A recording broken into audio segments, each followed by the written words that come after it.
You're listening to Murder Not Murdering with Erin, and Autumn, a true crime podcast about murder and murdering.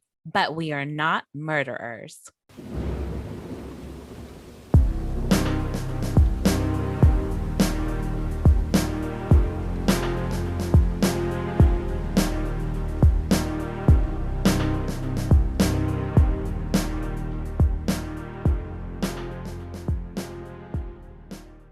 Welcome back, everyone. Thank you so much for your patience.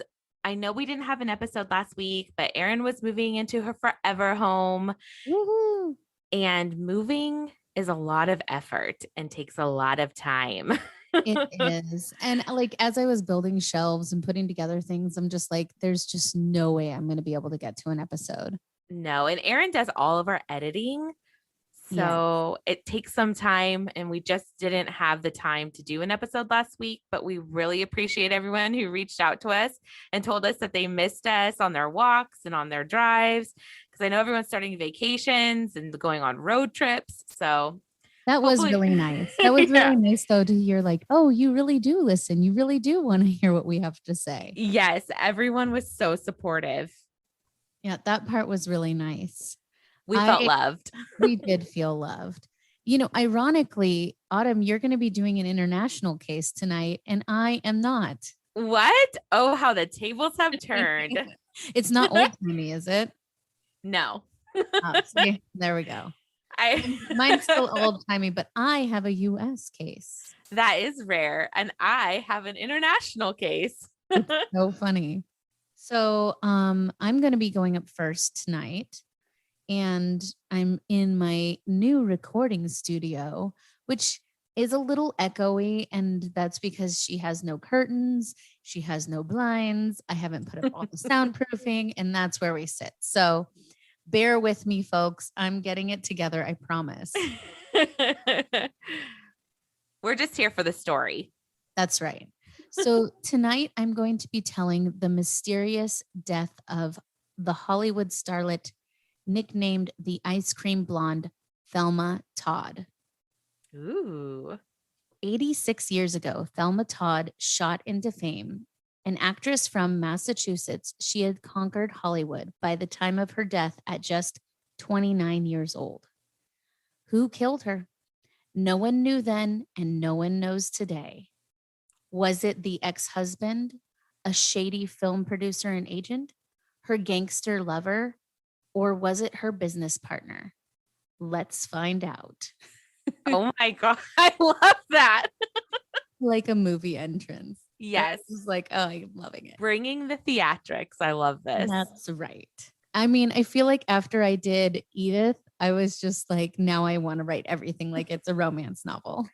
I have to say that I'm here for that, because that was my favorite episode yet. Me too. I had so much fun writing it. Okay, back to Thelma. Yes, Thelma. So Thelma was born in 1906 in Lawrence. Her father was a superintendent of the streets and an alderman, also known as an unfeeling and uncaring man who was abusive and an alcoholic. He was great. So her mother, not to be outdone, was overbearing and wanted to live vicariously through her daughter. Schoolmates recalled that Thelma was a very friendly, bright, and determined young woman. After high school, Thelma attended Lowell State Normal School. Normal school? That seems... I was about to say normal school. I do not adhere to normal school. No, me either. The school... I'm a true crime weirdo. Yes, I was going to say we keep it weird. Yeah. The school for training... It was called the School for Training Teachers, now part of Lowell University. Though Thelma went so far as to do her student teaching, her mother pushed her for a career to bring fame and fortune. Being a natural beauty, she entered beauty pageants and acting contests. In 1925, she was crowned Miss Massachusetts at the State Elks Convention in Swampscott. She also caught the eye of Hollywood talent scouts. They recommended her for the Paramount School for Junior Stars run by the Paramount Movie Studio. There, her instructors praised her for her talent and warned her to watch her weight. Ugh, Mm. no. This becomes a thing throughout the story and it seriously triggers me. So just putting that out there. I am body positive and I do Yes. not condone any of this bullshit. No. Misogynistic motherfucker. Okay. Movie producer Hal Roach, the director behind Laurel and Hardy, signed Thelma to a contract and he invented something called the potato clause. What? He said that if Thelma had a weight problem and it was in her contract that if she gained more than 5 pounds, she'd be fired. Are you And kidding me? he called it the potato clause. That is stupid. Isn't that the worst? And the Yes. fact that he invented it and named it the potato clause makes me so irate. Yes. That's ridiculous. Her mother started her on diet pills and later she became addicted to amphetamines. So seems healthy because, 5 pounds over all of those other things. So many women in Hollywood of that time, just awful. I mean, the things that they did to poor Judy Garland and so many other actresses, but I'm getting off topic again. So Hal began casting her in zany short comedies. Her roles would be familiar to viewers today.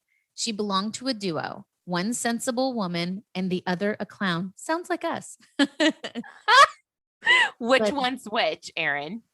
I don't suppose I'm very sensible. Okay, good. I thought you were calling me a clown.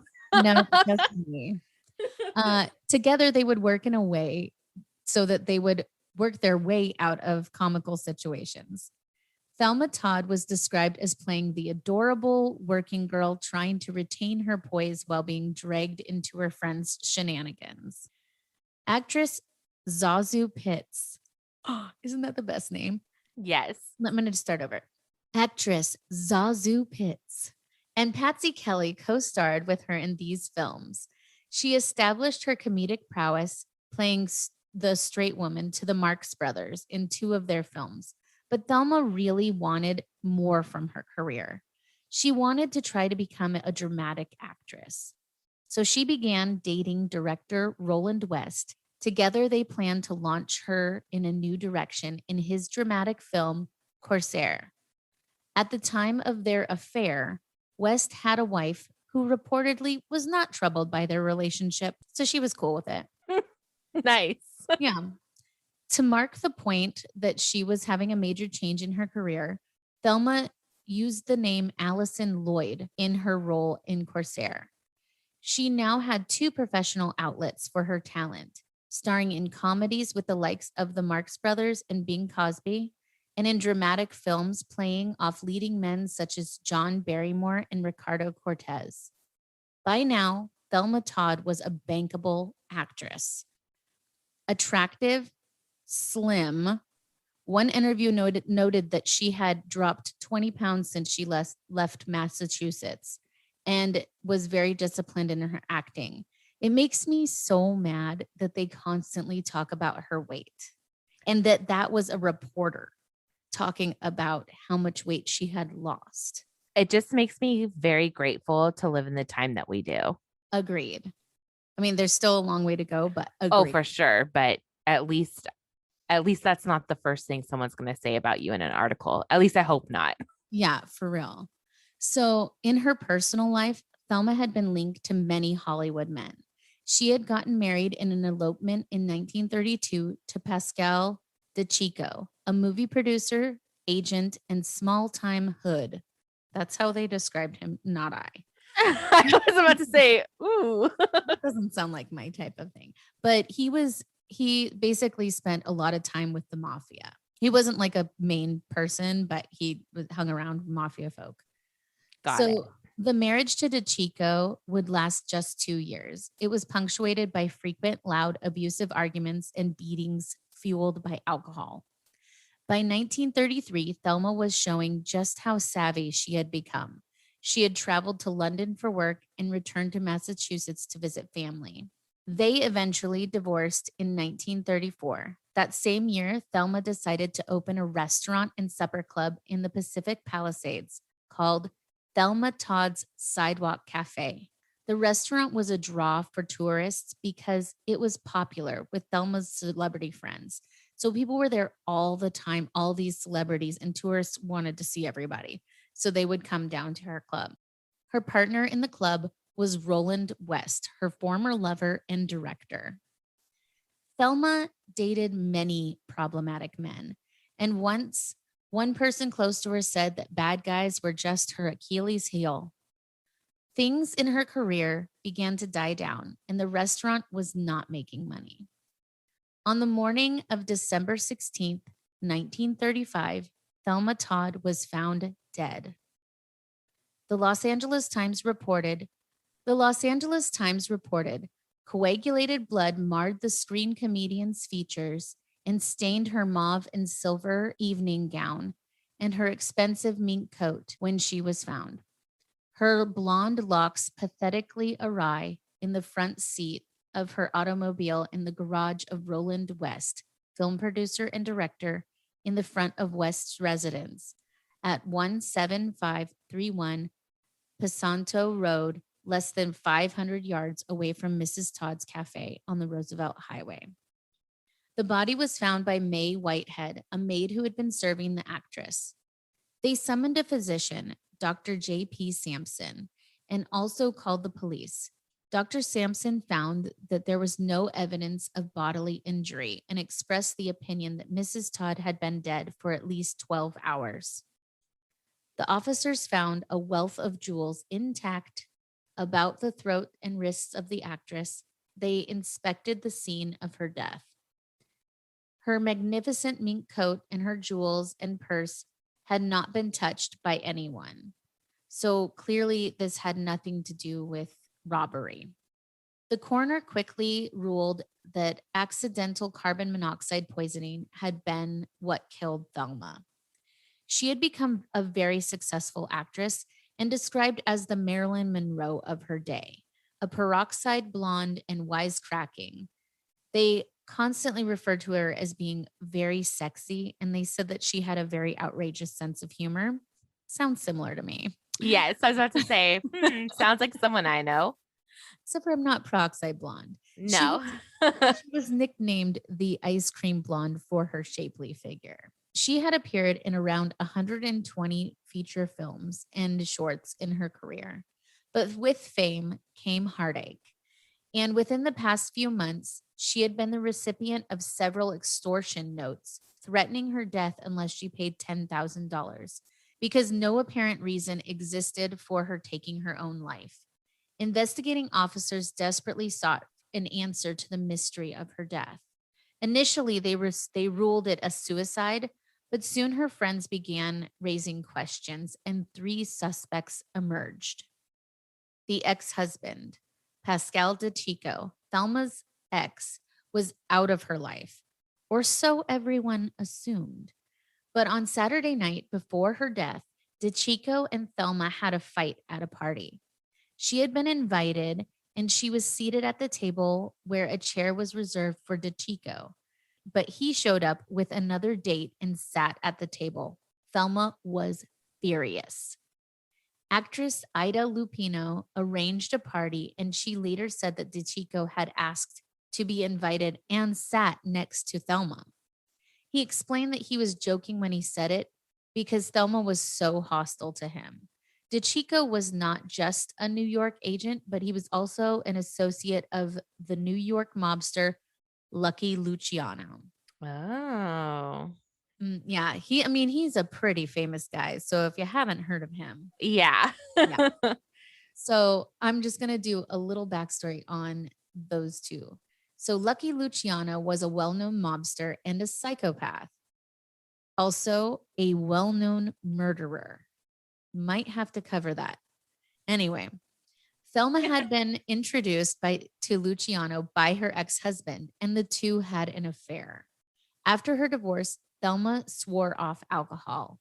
But the night that she met Lucky at the Coconut Grove nightclub, he insisted she have a glass of champagne with him. She refused, Luciano insisted and ended up pouring a whole bottle of Dom Perignon down her throat.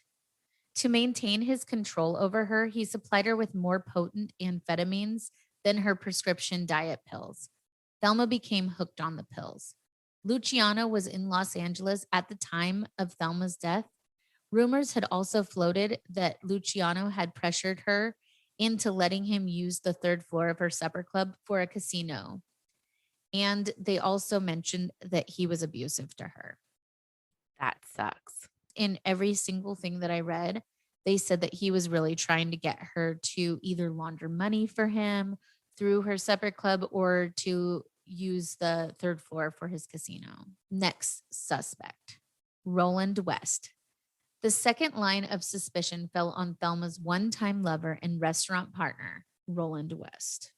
West's career had cooled after the film he made with Thelma, and the nature of his relationship with her was unclear. They had 2 apartments next to each other above the restaurant, but he still remained married. Thelma and West had discussed the future of the restaurant. Though wildly popular, it did not make any money. Some sources say that West told Thelma that the reason the restaurant was losing money was because they were being pressured by Luciano to buy from mob controlled suppliers at cheap prices. So, yeah, not good. Not good at all. No. Luciano seems like he's bad news. I mean, we all Yes. know We know he's bad news. really bad news. But it was like, Thelma, wake up. Yes. He's the bad guy. 100%. Before Thelma departed to her Saturday night party, West had asked her to return before 2 a.m. True to his word, at 2 a.m. on Sunday morning, he locked the doors of the supper club and went upstairs to his apartment. He went to sleep at 2:30 a.m. Thelma had not yet returned. His bulldog startled later in the morning, barking, but West said that he didn't look into why the dog was upset. Seems a little suspicious to me. Yeah, because that makes no sense. He suggested that Thelma had climbed up the 270 steps to the garage at the top of the hill over the restaurant with the intention of sleeping in her car. Chilled by the cool night air, she started the motor for heat and was overcome by the carbon monoxide fumes. There are a lot of problems with this theory. Yeah. Why would she want to sleep in her car? Also, who doesn't know that you can't sit in a garage with a car running? I mean, and why would you? So there was these problems, right? The other thing is the engine in the car, which Thelma Todd died in, was running when they found it on Monday morning, yet the tank was filled with gas. She had been dead 12 hours.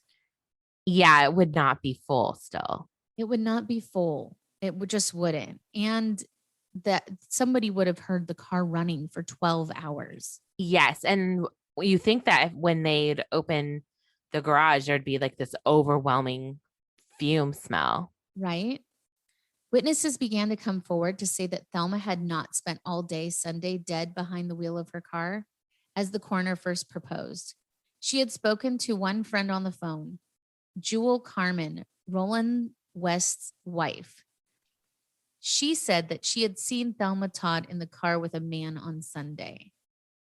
Thelma had told some friends that she had a new romantic interest, a man from San Francisco. This identified stranger had never been located. The other thing about that makes me kind of curious is that that's Roland's wife. Which kind of, they never looked at her as a suspect, but that seems kind of suspicious that she's like, no, she was alive, even though they said that they thought she was dead for 12 hours. Right. And I'm assuming since it was so long ago, they couldn't look at phone records that she talked to her. No, not at all. It was 1930s, not happening. Yeah. So an autopsy revealed that Thelma's blood contained lethal levels of carbon monoxide and that she had been also drunk at the time of her death. But they also found damage to her throat that someone may have caused by forcing a hose or some other object into her mouth. That finding would create an eerie echo of that story involving Luciano and Thelma. You know, they found some damage to her throat. It kind of makes me think, they said of a hose or something, but we know that he shoved a bottle of champagne down her throat. Right. And she wouldn't drink it. That just seemed kind of suspicious to me. Yes, I agree 100%. The coroner ruled her death a suicide, and the cause of death was carbon monoxide poisoning. To this day, that verdict is on the books as the official explanation of her death. While a grand jury ruled that Thelma had committed suicide, it was unable to explain her broken nose and bruises around her throat, and she had 2 cracked ribs at the time of her death. What? Apparently, the grand jury thought that she had beat herself to death. Yeah, that right there. Right? I have a bad feeling about That it was that. damage to her throat because of the hose or something in her throat. Then she also had a broken nose and bruises and 2 cracked ribs. That to me does not seem like you went and sat in your car to commit suicide. Absolutely not. Some suggested that Thelma was actually despairing at the poor performance of the restaurant and took her own life. But her friends and family refuted that notion. They described her as lighthearted as ever. The night before her death, she was joking with her friends and laughing, and she made them a wager, which is something which was very common for her. She said, "I'll bet you a dinner that you won't come to my place tomorrow." "You're on," agreed her friends. And the next day, Sunday, they called Mrs. Todd's bet, only to be told that she had not been seen at her place that day. Her friends had dinner anyway, not knowing that their friend sat dead at the wheel of her car a little more than just 400 feet away. Oh, okay. That breaks my heart. My sources were the Los Angeles Times, the New England Historical Society, and Wikipedia. Isn't that heartbreaking? Yes. And it's so interesting It that is. it's still to this day on the books as a suicide. It is, but it's unsolved. And the investigators themselves did not think that it was suicide. It was the coroner that said that. That's And unfortunate. and the first thing her mother said when they talked to her was, "My daughter was murdered." I have chills. I know. I just found it to be a really interesting story. And also, I can't believe that more people haven't heard of Thelma Todd. She is linked to so many famous actors and actresses that it's kind of shocking that somehow she's sort of been forgotten. And the fact that this happened and she's been really, hardly anybody knows of her. And she was like famous. She was the Marilyn Monroe of her time. Mhm.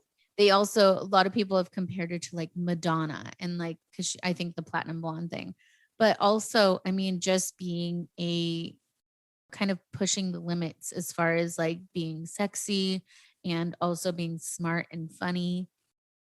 It's shocking to me. I'll post a ton of pictures on our Instagram of her in several of her roles. And you'll see, like, she was a beautiful woman. It's also kind of sad to me what Hollywood did to her, with all of the weight stuff. Yeah, for sure. That is really sad. And also that she never really wanted to be an actress. Her mother just sort of pushed her into it. She wanted to be a school teacher. So it's like, I feel for her. And the fucking potato claws can just suck my dick. Yes, 100%. Because I am just so pissed about that. That when I read that part, I was just like, nope, nope, nope. I'm just sitting in my living room cursing by myself. My dogs are looking at me like I'm crazy as usual. And I was just like, God damn it. Like, for real. What a shitty person. I know. It just makes me so irate. That's why I was like, I am triggered. Yes, I definitely have to be on the same level as you with that. That's absolutely not okay. No, I was super pissed. Anyway, that was the mysterious death of Thelma Todd. That's exciting. I have chills still. I know, right? And wait till you see the pictures. I feel like that gives it more of that human element when you see her and know her story. So again, that'll be up on our Instagram page, Murder Not Murdering. So better follow us. Yes, you better follow us. Or else. No, I'm just kidding. No, there's a we lot already of said we're not murderers. We've established that. We promised that. We promised. All right. So we're gonna take a quick break and hear from our sponsors. And when we get back, we will hear about Autumn's international story. And we are back. Yes. And I think you should mention what you told me on our break about her teeth. So, one of the things that was mentioned was that her teeth were knocked out. And what their theory was is that she had maybe, when she passed out, she fell forward and hit her teeth on the steering wheel. I find it odd that it would be that much force. Yeah, that would actually knock her teeth exactly. Out. I just don't. If you pass out from the fumes, you don't have enough force to knock your teeth out. No. It just adds to the fact that clearly something happened to her and it was malicious. 100%. In my opinion. Yes, that is our official opinion. She was murdered. Yes, that is our opinion. Also mentioned on the break, sorry, Kathy and Jim, that I said suck my dick. But then, as I noted, I've heard Autumn and her brother get in arguments, and they have definitely heard worse. Yes. Guilty. Yeah. Mm-hmm. 100% right. Guilty. Let's go ahead and jump in to this case. I'm excited because I love international murders.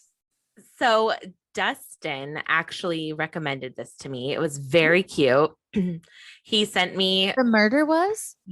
Well, no. It was cute how excited he was. He told me, I found a case for you. No, I love that. You know, I had recorded an episode for when I did the Murder Castle of Murder History, or Murder History. Anyway, and Josh the recording started playing, and so he was watching it. He was like, "You got to cover this." I'm like, "I am covering this." But I just love when they both get so excited about what we're doing. Yes, it's so cute. They're so supportive. It's great. I really, really love it. When he sent me the story, it was an international case, and I'm like, I don't usually go that way, but I'm going to take a chance. No, I love it. I'm so ready for this. Bear with me because it is a Japanese international case, and I might pronounce things wrong, but I have really tried to make sure they're right. So I tried my hardest. Don't be mean. Good luck. Thank you. It's okay. I mean, we've already know that your English isn't as great. Muffins. That's 100% facts. So my English is equally as bad. So let's see your Japanese, Autumn. I'm ready for this. I mean, I am really excited. I really am about this. It's a very interesting case. It's sad, but it's interesting. They're all sad. Yes. Anytime there's a murder, it's sad.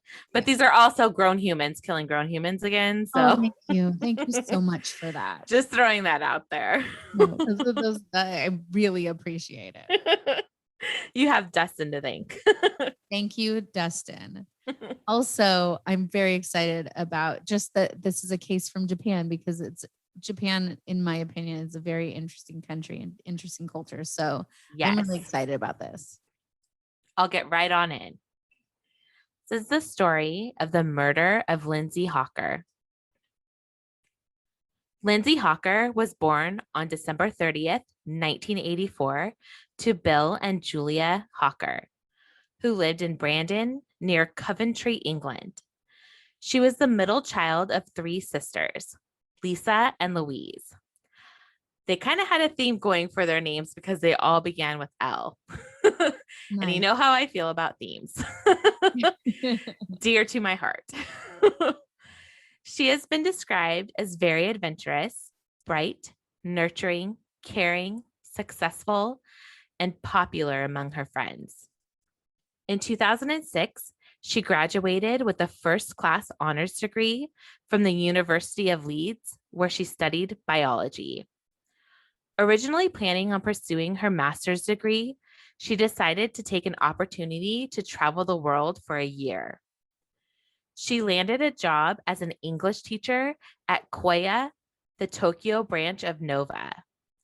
At the time, Japan's largest private English conversation school. Nova is a prestigious school, and Lindsay was very lucky to be chosen. That's exciting. That's really exciting. Yeah. Lindsay moved to Chiba, just outside of Tokyo, as the rent was cheaper, and she found 2 female roommates, both also teachers at Nova School. One of her roommates was from Australia, and one was from Canada. She quickly became friends with the girls. She was loving her time abroad, but also missed her family back home in England. She also had a long-term boyfriend back home. Lindsay kept in contact with them very regularly via Facebook, Skype, email, and the occasional phone call. 6 months after moving to Japan, the 22-year-old had a very awkward encounter with a local man. She had finished teaching for the day and was at the Chiba train station, unlocking her bike when the man approached her from behind and told her she was his English teacher and asked her to confirm that. That's odd. Very odd. She was confused, and she was sure he was not one of her students, based on his age and the fact she didn't recognize him. She tried not to speak to him, but he pursued her. She hopped on her bike and started to ride home. The man chased after her. Oh my God. On foot. I am like freaking out right now. Right? He chased after her on foot, Erin. He ran fast enough with her bike and his feet the entire way to her home. Just quick side note.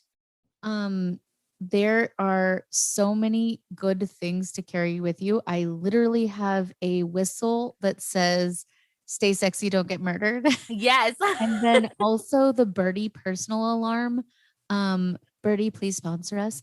But it is, I have one on my keychain and it's amazing. It does a really bright flash to, upset someone's eye. It'll hurt someone's eyes. So you can put it up towards their eyes. And as soon as you pull the key, it is the loudest alarm. So ladies, if you're walking out at night, if you can't be in a group, then please carry something because we need a way to protect ourselves. Take self-defense classes. These things are so incredibly important. I just wanted to throw it out there. 100%. So scary though. This is like my worst nightmare. I know. It's definitely, yes. I mean, the fact that she's riding on her bike and he is literally keeping up with her. The moment he started, you said he was chasing her. I was just like, God damn it. No. Yes. This gives me like a full palpitations. And while he's chasing her, he's striking up a conversation with her. He's like, where are you from? How long have you been here? No, fuck off. She's trying to, she's trying to ignore him this entire time, but he's there at every turn. There's no need to be polite in that situation. Just get the fuck out. Yes. When he caught up to her, he asked her if he could come in for a glass of water. No. Why? From his run? Yes, because he was no, get away. He was parched from his run. Nope. She took pity on him. No. And allowed him to come in for a drink of water. I hate that. But she made sure to introduce him to her roommates out of precaution. Well, that was smart. Well, to me, this whole interaction is sketchy. The whole thing is so sketchy. There is no way that I would invite this person into my home for anything after he chased me the entire way home. No. After I was trying to avoid him. But from what her friends and family have said, this was just Lindsay. She was caring and helpful and always wanted to see the good in people. Well, I am not Lindsay. I'm really sorry. I'm definitely a suspicious lady. Yes. And I would have probably been the rudest human he has ever met. And that wouldn't have happened. I would have said, run to the nearest water fountain, bro, because you're not coming inside my house. Yeah, I am not cool with that at all. Yeah, you're pretty fast. I think you can get to a convenience store pretty quickly here, sir. Yeah, no, fuck off. Like I said, fuck off. Yes. Get out of here. 100%. But I'm glad she introduced him to her friends. Yes, she introduced him to her roommates. So they know who he is. Yes, and so that he could If see he's that. Out, yeah, if he's out in the bushes, that's the Yes. guy to call the cops. Yes, and to see that she doesn't live alone and she has people there and he's people not that will be looking for her. Yes, and that she's going to have them recognize his face. Yeah. Once inside, he drew her a picture of herself, added his phone number, email address, and signed it with his name. I literally, he drew a picture of her? He drew a picture of her and then signed it. Tatsuya Ichihashi. Oh my God. Mm-hmm. He wasn't finished though. No. He asked her if she would be willing to give him English lessons. He offered to pay her hourly and they could have the lessons in public at a cafe. At first, she refused. She didn't have a lot of room in her schedule as she worked full time, and the time she did have off, she really liked using for sightseeing and having a good time exploring Japan. I mean, she lived right next to Tokyo, one of the most fascinating cities in the world. Yeah, of course. This is just so frustrating. I know. This creep. Yes, very persistent creep. He made her one final offer, $32 an hour, which she could not refuse. Yeah. She agreed to meet him 4 days later at a public cafe, and she would help him with his English. This was not against the rules for Nova School, and a little extra money couldn't hurt. She also felt comforted that her roommates had seen him and could identify him in the future if needed. They said their goodbyes, and she went on to email her boyfriend about this strange encounter. Because if Dustin got that email, he would be like, Autumn, no. Josh would be like, you talked to somebody, a stranger, and you were kind. Okay. That seems already odd. I mean, all disclosures here. Dustin, when we first started dating, used to get mad at me for answering the door anytime after 8 p.m. to anybody. So, I mean, if I emailed him from a foreign country and told him, oh, yeah, this man chased me on a bus. You have a lot of late night callers. I mean, I'm just saying, how many people are just dropping by after 8 p.m., just knocking on your door, selling vacuum cleaners. I used to live in the bottom apartment, and these Mormon people I'm not trying to be mean, but these Mormons would literally come almost nightly. At night? Yes. And it was always late at night. And they were real. They weren't fake Mormons. Cause at first he was like, are you sure? Yes, they were legit Mormons. Are there fake Mormons that walk around? I mean, who knows? Maybe someone's trying to get inside someone's house and try to kill them. But these people were like legit Mormons, but they just had late night schedule or something. I don't know. But let's just say he gave me shit for it all the time. He told me not to open my door for anybody. So if I emailed him and said, trying to sell you religion. Yes. So if I emailed him and I was like, oh yeah, I was riding my bike and this man literally ran the whole way home. Then I invited him in for some water and now he's going to pay me to teach him English. He would probably be like, I'm coming. Yeah. Like, you can't be trusted on your own. You've watched enough Unsolved Mysteries. I don't think you would actually invite anybody in. No. And I'm not trying to talk poorly on Lindsay. She was a very kind woman. And she was trying to help someone. Yes, she was trying to help somebody, but she thought she's covering her bases by having hindsight's 2020. Totally. On Saturday, March 24th, 2007, Lindsay and Ichihashi met at a cafe for their scheduled English lesson. After the lesson, when it was time to pay, Ichihashi told Lindsay that he had left his wallet at home. Red flags. Yeah. Where's the money at? Mm-hmm. He said not to worry, that he lived just a few yards away. Oh, no, don't tell me she didn't go with him. And they could catch a taxi to his apartment and he would go grab the money she was owed. She agreed. No. Once they arrived at his apartment, Lindsay asked the taxi driver to wait for her, that she would only be a few minutes. 7 minutes pass, and the taxi driver leaves because she failed to return. Although 7 minutes, that guy was not waiting very long. No, he wasn't. I mean, but if you said you're only going to be like a couple minutes, Totally. yeah. This was the last time that Lindsay Hawker was seen alive. Tatsuya Ichihashi was born on January 5th, 1979 in Gifu, which is a prefecture of Chiba in Japan. His mother was a dentist and his father was a medical doctor. Ichihashi graduated from the Department of Horticulture at Chiba University in 2005, but he did not work and he was not interested in ever getting a job. Well, how do you live? He lived off a monthly allowance of what would be mm-hmm, 760 American dollars at that time a month from his parents. Remember, he had offered to pay Lindsay $32 an hour for his English lessons. mm-hmm. Only having the income from his parents, that amount of money doesn't seem very sustainable for him to continue lessons. Yeah, no. He was 28 years old in 2007 when he met Lindsay Hawker. He was a loner, obsessed with physical fitness. He regularly worked out at the gym, cycled 25 kilometers a day, and had an interest in violent manga. Wow. I had to look up what manga is.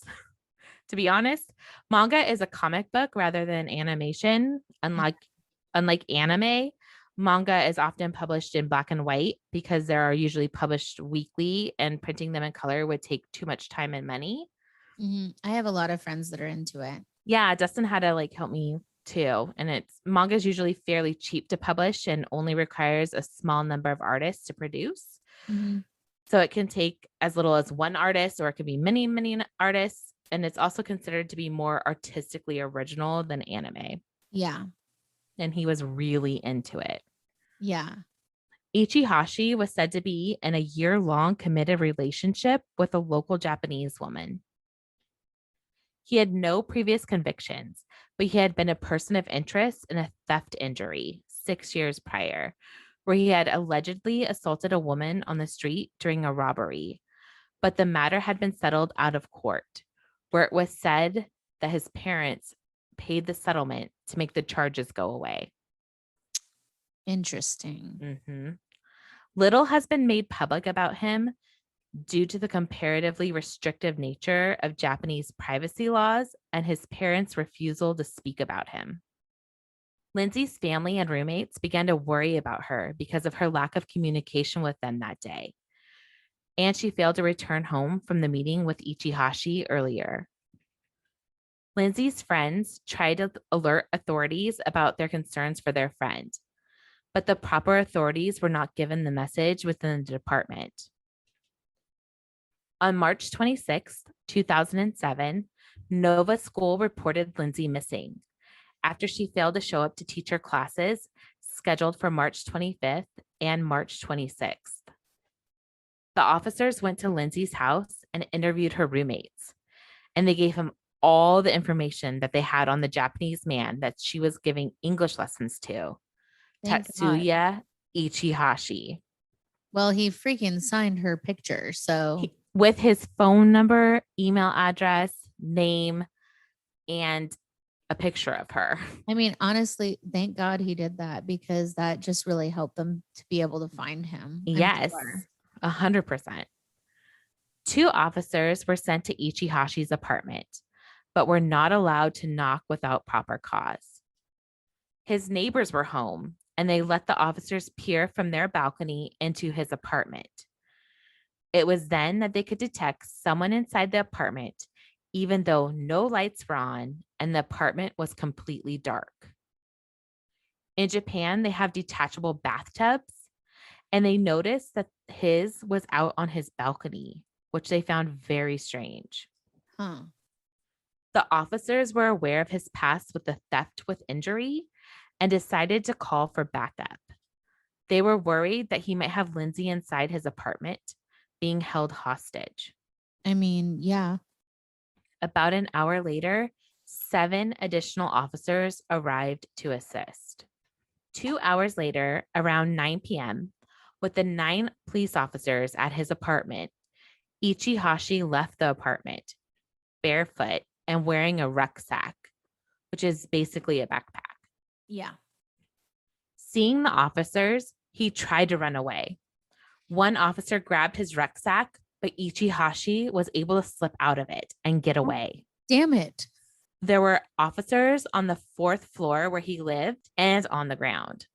However, none of the officers had a radio, so the officers on the 4th floor were not able to communicate with the officers on the ground that he was on the move. He was later rediscovered wearing sneakers, but was able to zigzag through the street and evade being captured again. Oh my God.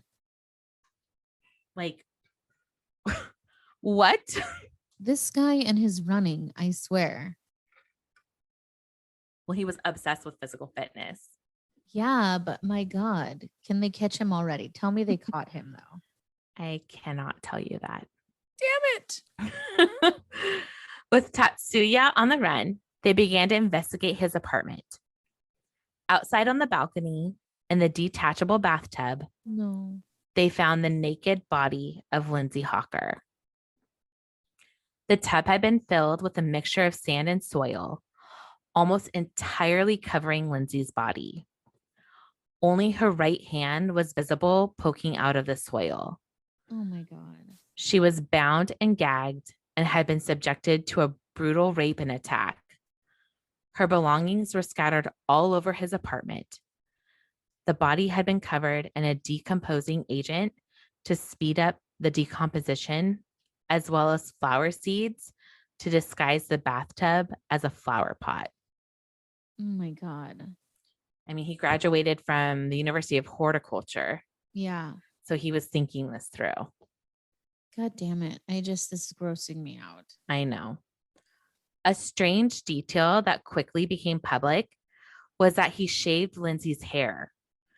They also found a collection of wigs in his apartment, leading people to wonder if he was a cross-dresser and he had killed her to wear her hair as a wig.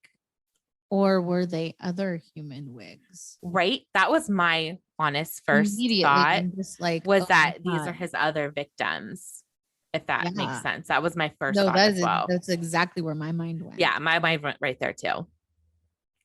The next day, the police obtained a warrant for the arrest of Tatsuya Ichihashi for abandonment of Lindsay's body, which I find to be a weird charge, but I mean, it's a different country and they have a lot of different rules. Totally. I've never heard of that either. I haven't either. It wasn't for the murder. It was for the abandonment of her body. Yeah. Maybe that's also a translation thing too. Yeah, it could be. And he was put on a national wanted list. However, he had disappeared like a ghost. I'll bet his parents knew where he was. Those people aren't talking though. I know, but I bet you they knew because they financially support him. They got him out of his last charges. They got him out of his last charges too. Yes, I 100% am on the same page with you. Yeah. Days turn into weeks and weeks turn into months. No. And there was no sightings of Ichihashi. The police began to distribute photoshopped images of Ichihashi wearing wigs so that people could see what he looked like in case he was hiding out disguised as a woman. Yeah. In early 2008, and she went missing in 2007. Well, she was killed in 2007. Police investigated sightings of Ichihashi among sections of Kabuchiko popular with homosexuals, where he had tentatively been identified by his male sexual partners. However, in the latter part of the year, the investigation stalled. By October of 2008, 140 officers were involved in the relatively large investigation. Oh my God. That month, the police suggested that Ichihashi may have committed suicide. Lindsay's father called this a ploy to scale down the operation, which some inside sources said was coming to a close. Oh my God. Her poor parents. Yes. Reports speculating about Ichihashi's location continued. And on January 15th, 2009, an article in Japan Today, citing a reporter from the weekly magazine Spa, reported that Ichihashi had fled to the Philippines. On March 21st, 2009, near the second anniversary of Lindsay's death, the police released life-size cutouts of Ichihashi to raise the profile of the case. What? Yes, they put them in train stations all over the community. These life-size like a whole nother version of a milk carton. Yes. And I mean, this kind of stuff was so interesting to me because I've never seen something like that in the US. Yeah. But and I'll post pictures on our Instagram. It's not a bad idea. No, these are like life-size cutouts, kind of like you see at a movie theater with these like actors and actresses these were all over, like in train stations, all over the place. That's crazy. Mm-hmm. On June 26th, 2009, the Japanese National Police Agency raised the cash reward for information leading to Ichihashi's arrest from 1 million yen to 10 million yen. That would be approximately $100,000 in US dollars in 2009. Wow. So it's a hefty reward. Yeah, hopefully that triggered someone. On November 4th, 2009, police disclosed that Ichihashi had undergone plastic surgery on October 24th at a clinic in Nagoya, where he had his nose uplifted, which is he's changing his appearance. He's doing like face off. Mm-hmm. He had apparently received cosmetic surgery on several occasions to remove 2 moles on his cheek, add a fold to his eyelids, thin both his lips, and increase the height of his nose before he visited the Nagoya clinic. So he was really trying to disguise himself. Yes. Well, his face is everywhere. Yes. All of this was to alter his appearance and avoid detection. However, he had slipped up. He had agreed to let the plastic surgeon take a before and after picture of him. Wow. Mm-hmm. Well, thank God. Tell me something came of this. Well, police released this to the press, a photograph taken immediately before his latest surgery. Ichihashi saw these pictures in the press and knew that he could not hide in plain sight any longer. The plastic surgeon turned him in for that. Thank God. And that reward money. Yeah, I mean. On November 10th, 2009, Ichihashi was captured in Osaka while trying to board a ferry to Okinawa.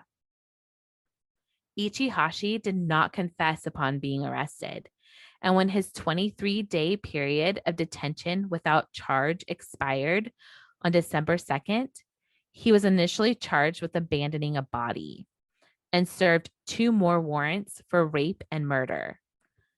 Ichihashi's lawyers alleged that he was threatened with the death penalty if he did not speak, and that him not cooperating was attributed to fatigue and stress. You've got to be kidding me. Mm-hmm. On December 23rd, one of his lawyers announced that he had acknowledged that he was involved in Lindsay's death, but he did not intend to kill her and had attempted to artificially resuscitate her. What about the rape and all of that? I mean, like that. It doesn't add up. Uh-uh. He's just trying to make it sound like he never intended to kill her. That's ridiculous. Mm-hmm. Which had been extensively covered by the media, was likely to test the fairness of Japan's judicial system, which operates a lay judge system and has the option of the death penalty in certain cases. However, it is extremely rare in Japan to be sentenced to death for killing only one person. As of 2010, Fewer than 10 of the 111 inmates of Japan's death row had killed only one person, including previous convictions. So the death penalty doesn't sound promising for him. Yeah. In court, Ichihashi admitted to suffocating Lindsay to prevent her from screaming for help while he raped her. On July 21st, 2011, the Chiba District Court sentenced Ichihashi to life imprisonment for the murder of Lindsay Hawker. The Hawker family had requested the death penalty, but the court felt the death penalty was inappropriate because Ichihashi had no previous convictions and because at the age of 32, there was still a chance he could be rehabilitated. Ichihashi wrote a book titled Until I Was Arrested, which tells his side of the story. He offered Lindsay's family all royalties his book might earn, which the family rejected. As they should. Yes. I would not want a single cent from this monster. Absolutely not. Mm-mm. A film, I Am Ichihashi, Journal of a Murderer, starring Japanese actor Dean Fujikawa, was released in November 2013, based on the book by Ichihashi and covering the 2.5 years he spent on the run before being arrested in November 2009. Lindsay Hawker was a bright young woman whose life was cut tragically short. My sources were YouTube channel Coffee House Crimes, Wikipedia, Murderpedia, and Japan Today. That was insane. I mean, the part that really got me was that, so he had plastic surgery prior to going to that plastic surgeon. And it is thought to be that he did it himself, that he cut part of his lower lip himself, stitched a part of his nose, and removed his moles himself to change his appearance. I mean, and the fact that he was able to run away and then get away for so long too is just crazy. 2.5 years.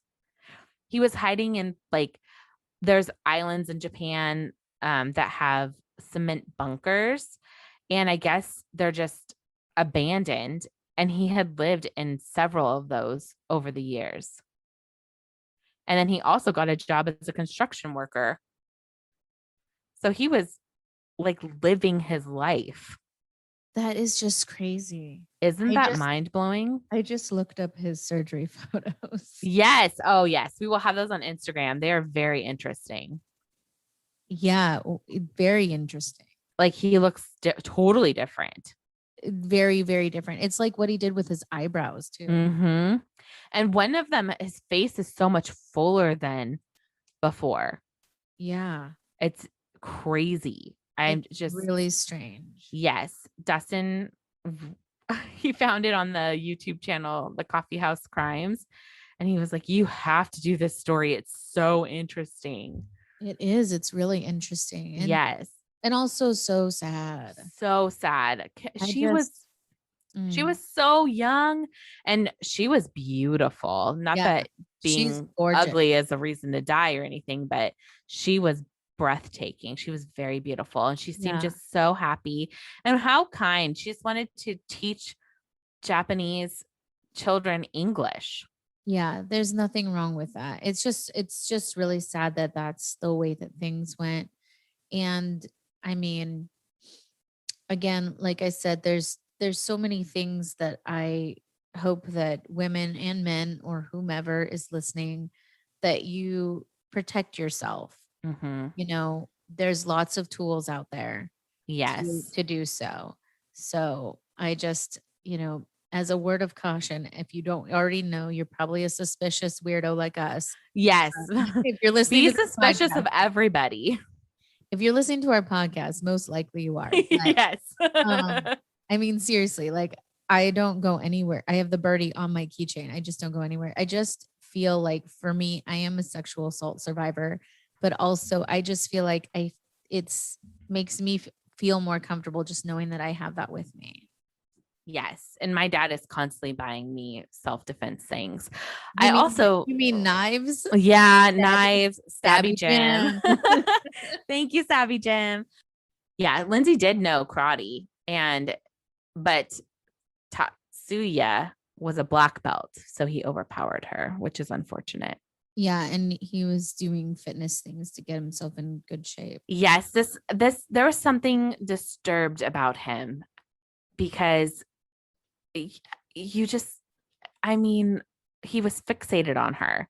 Well, yeah, Saw her, ran after her, then and drew a then picture of her. I mean, drew, that part creeps me out the most. I think yes. in just the fact that he did that, I would be like, no, not ever. I mean, like already I was like, you're running after me, trying to talk to me. I don't like that. No, that would make me feel very suffocated. Yeah, I would not like that. I feel, what a sad situation. She's just out there living her life, and this guy, a monster. Yeah. Yeah. Well, these were good cases tonight. We did not have anything really in common. We kind of had a connection because Miss Todd wanted to be a teacher and Oh Lindsay was yeah, a there's a teacher. teacher. So okay, we did have a Yeah, just little a little connection there. connection, but it was there. I also like that you covered an international case. I think that's It awesome. was out of my comfort zone, but I definitely have more appreciation for you when you do these out international cases, because there's a lot I had to Google. I was like, what does this word mean? And what does that mean? Yeah. And Yeah. they just talk differently. Well, I think the biggest thing is that we're used to our judicial system here. And so things are done very differently in different ways. So it's definitely a thing to try to understand how all of that works in another country. Yes. So I feel like that part just ends up being a lot of research. Like for me, I research like how do they do, their court system. And a lot of times the lawyers or barristers things are just completely different than here. So Right. learning the verbiage and all of that is a lot. It was fascinating. And I have so much more respect for all of the research you do on international cases.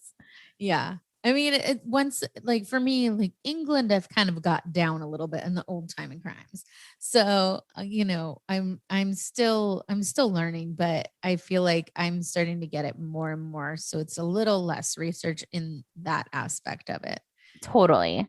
But, it is a little bit different just because you're not used to, what systems they put in place. 100%. Plus it was England and Japan. So there was like absolutely no connection to America.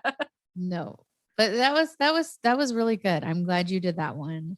Again, we will post a ton of pictures on our Instagram page, and it will be available on all streaming platforms. So we'll see you next Saturday. Yes. And hopefully I'll be a little more settled in. But I'm so glad to be back again this week, and we'll see you guys soon. Yeah, thank you. Bye. Bye.